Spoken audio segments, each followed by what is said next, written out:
Bonjour. Alors, en tant que directeur administratif du comité organisateur, quel est votre rôle précis tout au long de cette compétition ? Alors d'abord, je suis un rédacteur, surtout sur tous les courriers, sur toutes les communications que nous faisons d'une façon officielle avec les sponsors, les administrations, les mairies, les clubs. Donc ça, c'est déjà ma tâche première. Et puis assister surtout la présidente, qui est Élise Mamatoua, la fille de Édouard Mamatoua, qui, elle, s'occupe de la logistique, surtout. On va en parler de la logistique, justement. Ouais. Alors, les équipages, les 148, c'est ça, oui. Vous avez fait le compte encore tout à l'heure, c'est ça 148 équipages qui vont prendre le départ mercredi prochain, donc, de cette 28e édition. Alors, ils sont prêts à en découdre. Côté organisation, tout est prêt aussi ? Tout est prêt.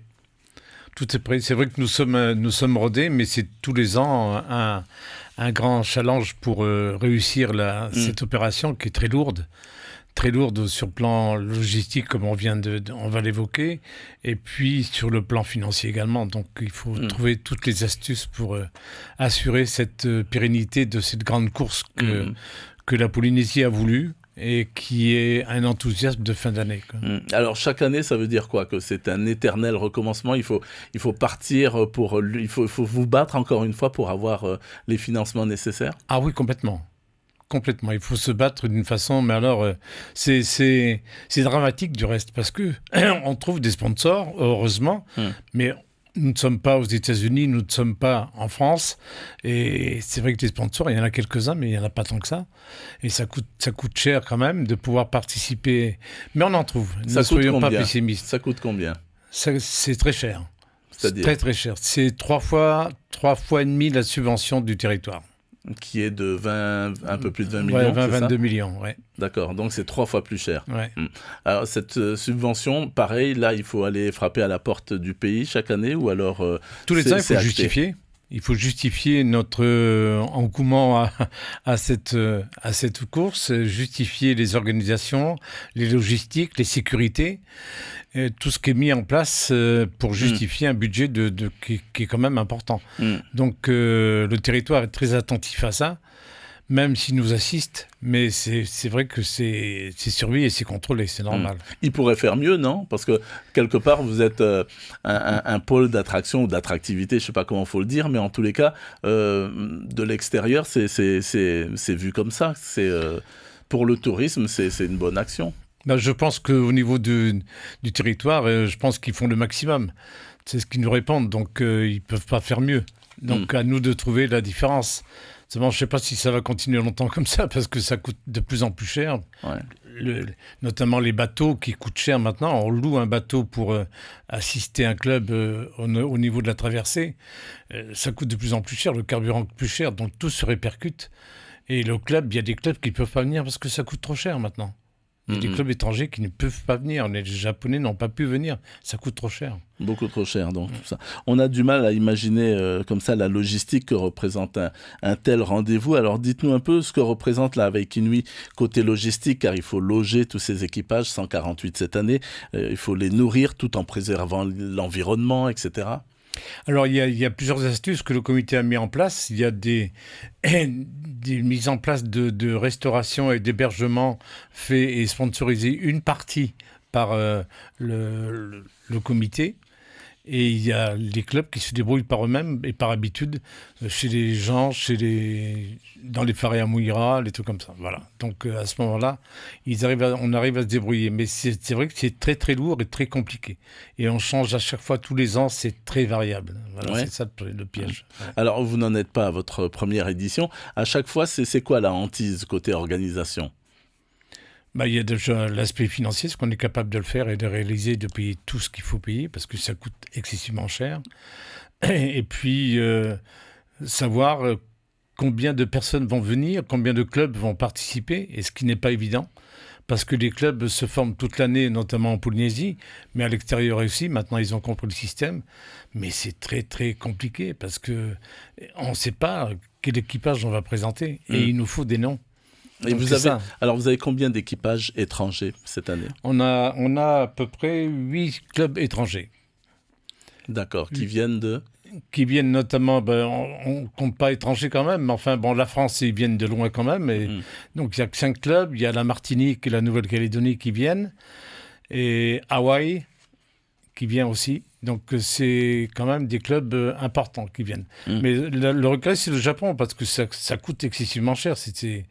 C'est pour eux, ça n'a rien à voir avec le cyclone qu'il y a eu au Japon, mais c'est parce que ça coûte trop cher. Donc, ils ont lâché, là. Ils n'ont pas pu venir. Alors, l'excitation, j'imagine, commence à monter. Les grandes nouveautés cette année, c'est quoi? Il y a le contrôle antidopage qui a été introduit. Non, il a déjà existé. Donc la nouveauté, c'est quoi? C'est la nouveauté du contrôle antidopage, c'est qu'on peut le faire immédiatement. Alors que les autres fois, ça nous coûtait excessivement cher, une raison de plus, tout ça. C'était limité à l'organiser. Il fallait l'envoyer, faire des résultats en Océanie pour avoir des résultats 2-3 mois après. D'accord. Donc c'était un peu compliqué. Alors que là, les résultats... Là, peuvent être immédiats. Immédiats. Ouais. D'accord. Vous travaillez de concert avec les communes, j'imagine, ici Wahine, Raiatea, Bora Bora. Les retombées pour ces 3 communes sont réelles, sont palpables? Très importantes, très importantes, notamment pour la première île, où on reste 3 jours. Donc automatiquement, ça implique beaucoup de finances et d'argent qui se promènent un peu à droite et à gauche, mais ça aide énormément la population qui vendent des produits de leur Fénois, donc c'est très intéressant pour eux. Pour vous, cette 28e édition sera réussie sous quelles conditions? D'abord, pas de pépins, pas d'accidents. Pas de graves accidents de bateaux ou de pirogues. Et puis surtout, que les conditions météorologiques soient favorables. Le reste, c'est les rameurs qui font tout le reste. Nous sommes là pour les regarder et les admirer. Lorsqu'on est comme ça, côté coulisses, j'allais dire, en tous les cas, organisation, on a quand même un œil sur le spectacle grandiose donc, de cette bataille que vont se livrer Shell, OPT. Bien évidemment. Nous sommes, le comité organisateur, nous sommes des passionnés. Donc, moi, ça fait 35 ans que je suis dans le Var. À cause d'un monsieur qui m'a poussé dans ce monde-là, qui s'appelle Edouard Mamatoua. Mais je le remercie. Mais c'est vrai que c'est une passion. Donc on admire ces jeunes, ou même ces anciens, qui rament et qui font un parcours absolument fabuleux. Alors, comment arrivez-vous à mesurer la notoriété de cette course, là, avec Inuiva, en dehors du territoire? C'est à travers les inscriptions seulement des équipages étrangers? Non, parce qu'on a des retombées sur, notamment avec les moyens de communication actuels qui sont les Facebook et ainsi de suite.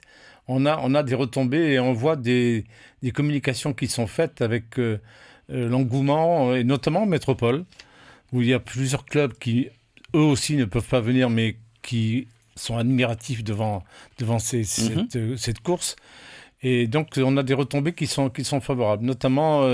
on en a en Asie maintenant de plus en plus. On avait un journaliste à la conférence de presse qui était là, qui arrivait de Singapour et qui est intéressé par promouvoir cette pirogue dans cette région asiatique. Voilà.